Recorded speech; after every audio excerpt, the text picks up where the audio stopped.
Well, hello again, everyone, and welcome to Seeing God in the Everyday. Hi, hon. Hey, babe. How are you doing? I am well. Oh, that's good. It is good. That is good. It's a good thing. Well, you know what? We've got a whole lot going on, and it has just been a crazy month of May so far. It really has. And the birthdays are going to be coming, and the celebrations are coming, and so it's going to be a busy month. Yeah, it is. Well, April was a busy month with celebrations. We had the anniversary and then your Hmm. birthday.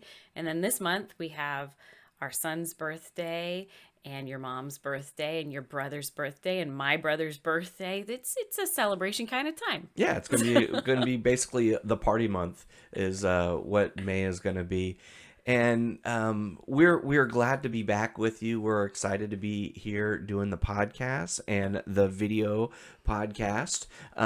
So we're just going to talk about just a few things this week, and we want to touch about because we haven't talked about our friends overseas in Kenya in a while, and we want to kind of give an update of what's happening and what's going on. And even though here in the States, again, we seem to be almost coming out of the whole COVID thing, it's still an issue, yes, Right. but definitely here in the South, in Florida, we're pretty much open Life is and pretty back. open here, Yeah, yeah. it's not 100% back to normal, but you're already starting to see our big companies like Disney and stuff are starting to Right. lax the things The yeah, the restrictions and yeah. restrictions, and it is starting to get a little bit more like the normal we had before this whole thing began. But our friends overseas are still struggling, Yes, very much so. and they're still going through it. Matter of fact, we know that just talking to our friends down in Quito in Ecuador, they're in a full curfew now again. Right. Down in Lima, they're in complete lockdown again in Lima, Peru. So we want to continue just to, you know, not to parade it out, but we do want to just inform you guys that there are people around the world, even though Right. we're seeming to get better and we're doing better, but our friends, our brothers and sisters around the world are still fighting and dealing with this. And we want to highlight just a couple things in Kenya. Pastor Steve and the slums of Nairobi, they are doing some amazing They things. really are. It's so exciting to see the pictures. We'll link down below Yeah, to some of their Facebook posts, and so you we can take a look at what they're doing. matter of fact, here we go. I'm gonna for those of you on the video podcast here, we're gonna do a camera noise and click, click, click. Okay, there you go. There's a couple pictures there that I'll be editing in and stuff. But yeah, they're doing such amazing things. They're feeding over 1,000 children a day. Right. They're now feeding more adults. They're kind of taking over the slum, which is just an awesome It thing. is. It's one of the hearts. It's actually Steve and Mary, Pastor Steve and Mary. Their heart is to transform the slum. Right. And for years, people were like, "We're going to minister in the slum, and then we're going to pull people out who are, need a better chance and a Hmm. better opportunity." And both Steve and Mary are from the slums, and they're like, "Listen, we don't want to pull people out. That's what people have been doing for years. We want to transform the slums. Right. We want it to be a place that can be where families are raised, where the drugs are gone, where the Right. prostitution is run out." And they're doing that. They are. And It's been incredible to watch. It started off for years. They've been feeding about 400 children every Saturday. And when COVID started, their heart was just burdened with the fact that day to day food, because during lockdown, people couldn't get out right, and do. So they were praying over it and they sought out partners and they said, listen, God's asked us to feed every single day and we have no idea how we're going to do this. But God said, do it. So we're going to do it. And what has grown out of that has just been incredible because now they have built a permanent structure right, in the slums where they're actually cooking every day, which is employing some of the women who are coming in at 5 o'clock every morning, cooking the food for the kids. They're up to, what is it, 1,000 kids a A day? 1,000 kids a day, 1,000 and kids they a usually have day. extras for the adults that are hanging around too. Right. And so through this feeding program, they've put the social distancing markers on the ground. They've put up hand washing and hygiene stations.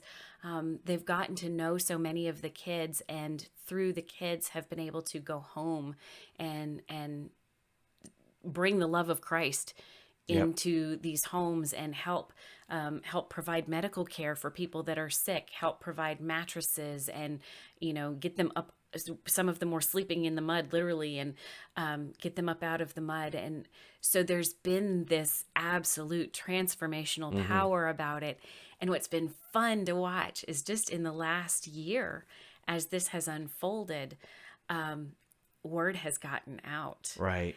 And so now there are partners coming alongside. There has been, what, 3 now television spots that Steve Yeah. and Mary have been able to do? Yeah, we kind of keep tabs on some of the Kenyan television stations and stuff, and he's been interviewed at least 3 times, Right, where they've sent a full crew down there to show what he's doing, and it's just helped with some of the donations because, as you can understand, feeding 1,000 people a day right. is very expensive, and we've been there with this family, and they don't have Nope. what it takes to feed this amount of people. But they keep saying yes And to God.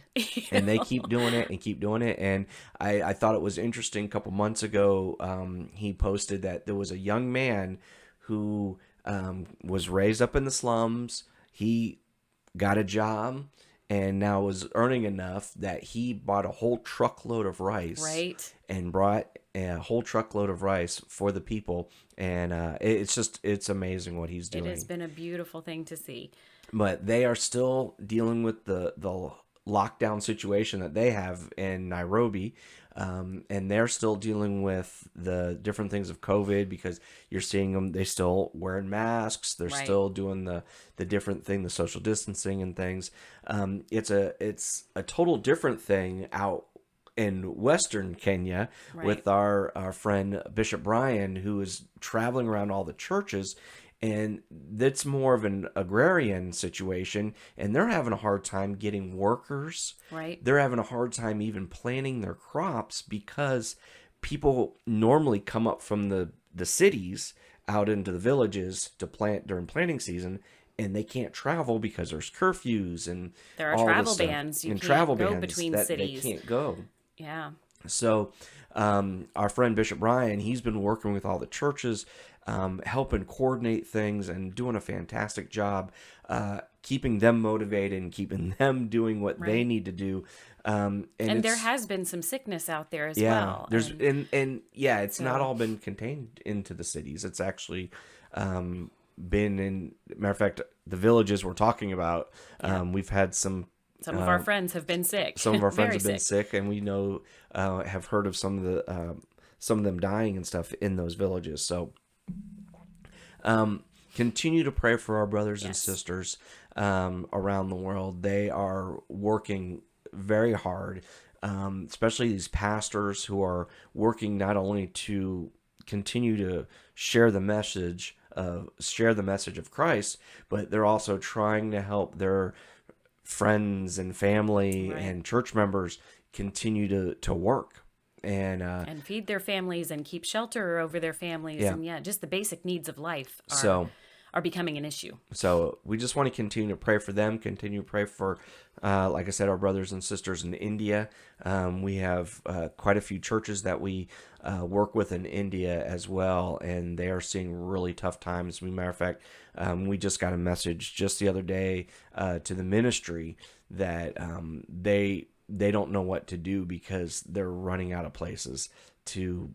They've had so many people die in their church. They don't know what to do because Right. they can't bury them all, and it's a sad situation. So we need to keep them in prayer.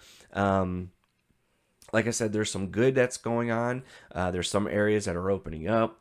There's Right. some areas that are coming out of the bad, but there's still some struggles. So we want to make Yeah. sure that we're continuing to lift them up.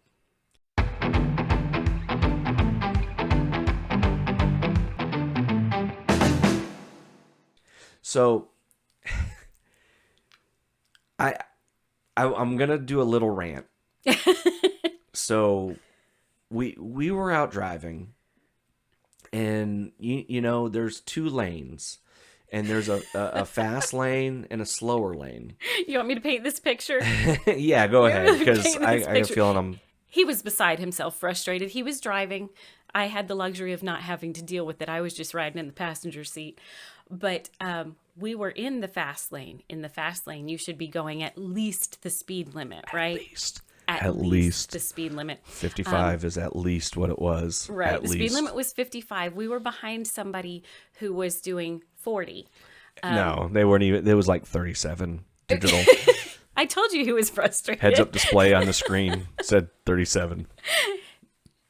She was not driving as if she should have belonged in the fast lane.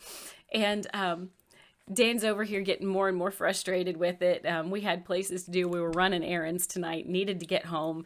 And she finally kind of leisurely meandered over into the slow lane with no turn signal on whatsoever, because who really needs those anyway? And as we drive past, you know, you get that short little snapshot of a glance into the vehicle.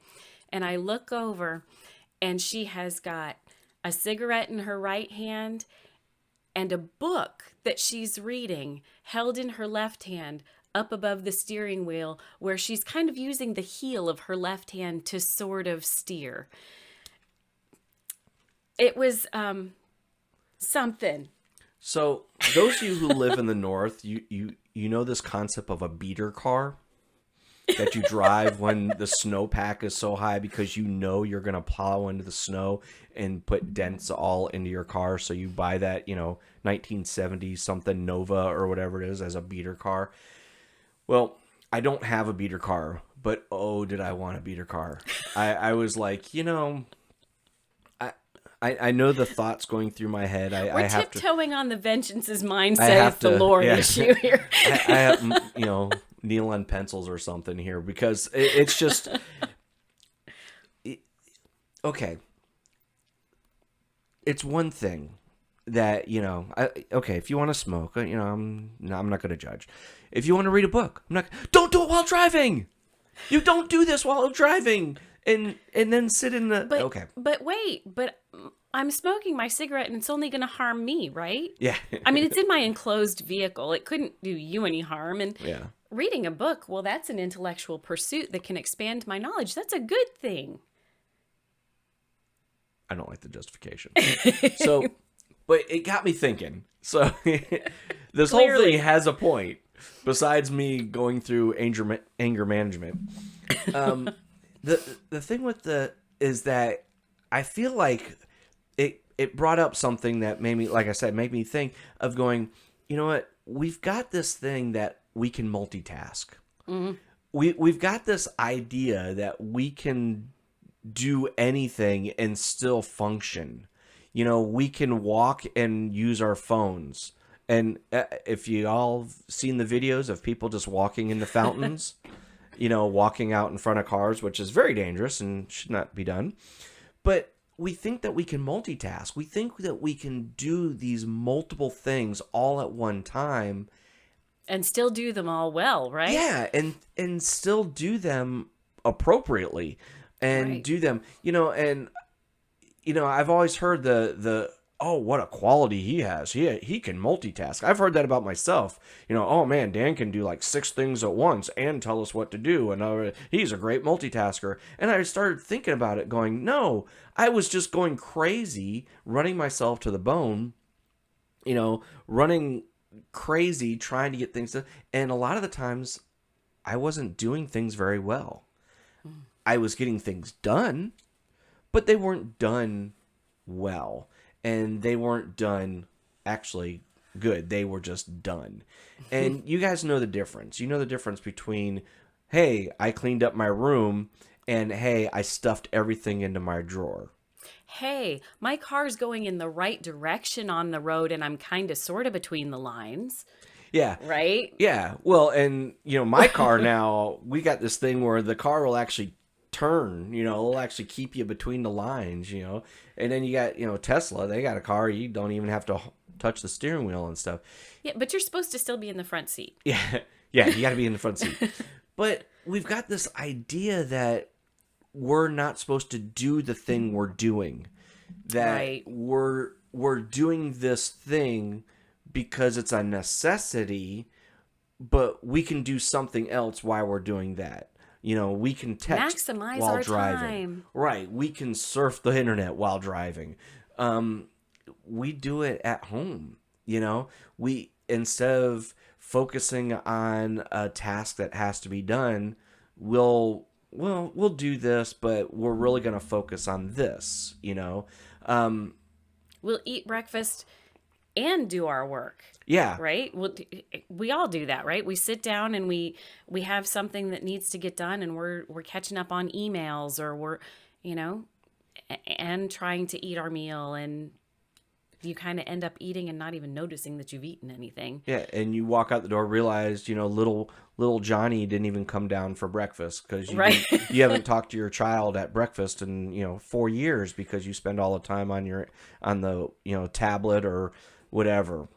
And that's kind of what I'm talking about, is that we get this multitasking idea and then we start missing out on stuff. Right. We start not doing the things that we should be doing appropriately, like driving. And a lot of times it's almost expected now. Our society almost expects that you're going to do 10 things at once, that you're Yeah. going to be able to do this, this, and this, and this, and I need this from you. And I know I felt that big time when I was in the business world, Right. is that it wasn't just good enough to do your job. I used to joke and laugh before I moved into management at Disney. The one thing I loved when I worked at Disney is that at the end of the day, my job was done. When I was just an hourly employee, I worked my tail off for 10 hours or whatever it was. And then when I clocked out, I was done. I didn't think about working. And then when I became a manager, then, work followed me home and work followed me in the car and work followed. But that's what we do with life. And what happens is we start filling every nook, cranny, void with that, and then we go, well, we just don't have time for God. And I'm so stressed out that Or when we I do sit down, I don't want to focus on God. I don't want to get the word out. Right. I don't want to spend time in prayer or worship, because you know what? I just need me time. Right. Right? Yeah. And trust me, I know that as well as anybody else, that there are times when I just love to sit down with my controller and conquer the world in Civilization, because I need to have just a blah, and that's fine. But the problem is that when that becomes the every night, Right. when that becomes the every time there's an opportunity to get away, that's the getaway, is to just dump in your brain. We try to then go, well, you know what? I can't spend 10 minutes with God. We need the 5 minute. And I can't do it. I can't just read the Bible. I need to have the music playing in the background. And then I can't do that. I got to be able to do this. And I got to be able, and I got to journal too. So I got to journal. Now I can't do this. Now I got to have the booklet ask me questions of what I'm reading. So then, and before you know it, So are those the things that God asked you to do to have relationship with him? you're not, well, that's exactly what I'm going to say, is that you're not spending any time with God. Right. All you're doing is multitasking a bunch of religious stuff. Right. And you know what? In those things by themselves, they're not a problem. It's not a problem to journal. Matter of fact, It I can be a encourage very you. good thing. It's Yeah. a great thing. It's not a bad thing to listen to Christian music and worship music. It's not a bad thing to do devotionals and to and challenge yourself by questioning and having someone talk you through some stuff. But when that's your moments with God, when it turns to be your moments with God is a multitasking event, you're not spending time with God. All you're doing is another multitasking event. And that's what happens. And we all fall into it We do. because our society is on this thing of you got to multitask. You got to multitask. It's It's not good enough just to do one thing and finish it. You got to do this thing and you got to do this thing and you got to be able to answer the phone at you're this time. stressing And me out right now. but isn't that the truth though? It is. That is what we deal with on a day-to-day basis. And I'm sorry, mamas, because I know mamas, this hits hard with mamas because, they're trying to do all this stuff.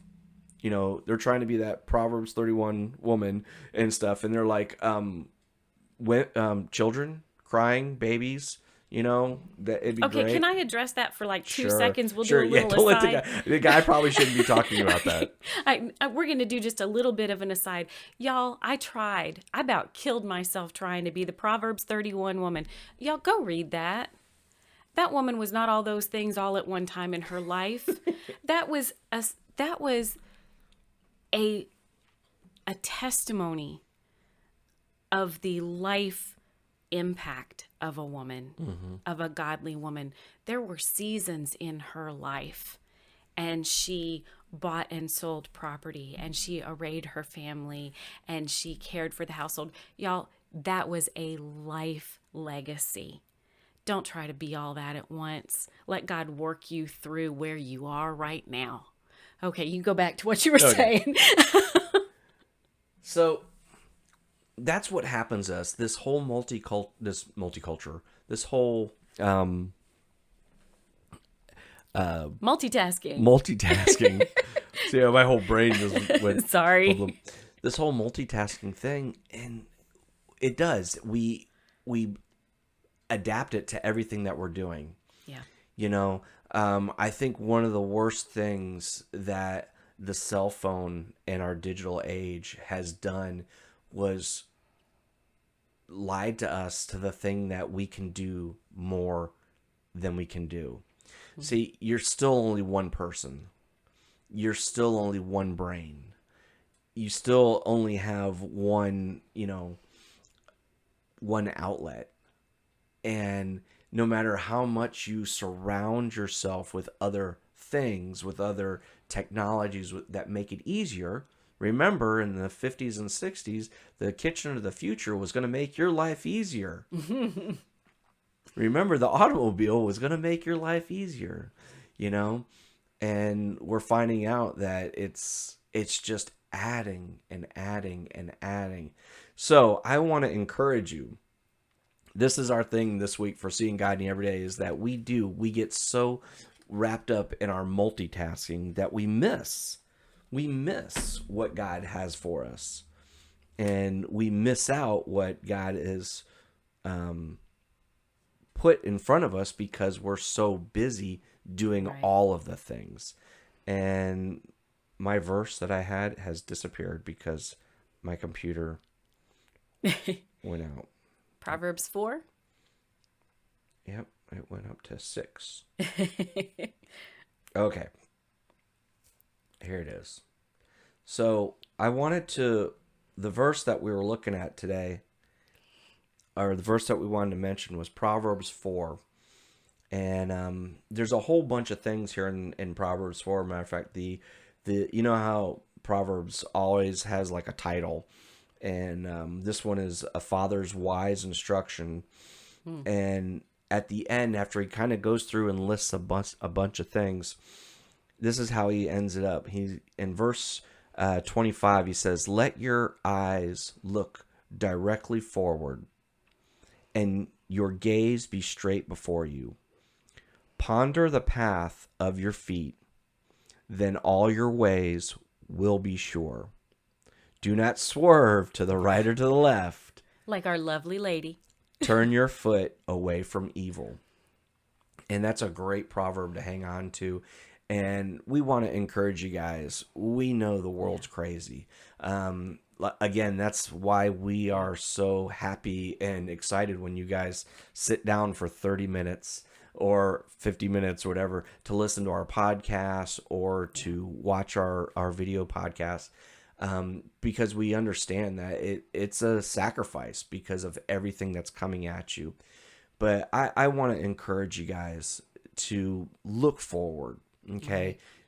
Put the put the thing down, whatever it is in your way, whatever you're carrying, put it down. Let it just rest for a while. You can pick it up later and just focus on one thing. Focus on the thing that God is asking you to do first. Do Yeah. that. And I will guarantee that your stress level will come down drastically. And I will guarantee that you will find that God gives you the time for the things that really need to happen that day. Yeah. We have practiced this from time to Yes. time when we realize that we are getting massively overcommitted, stressed out, doing things that we feel like are important, doing things that other people want from us, doing things that we want to do.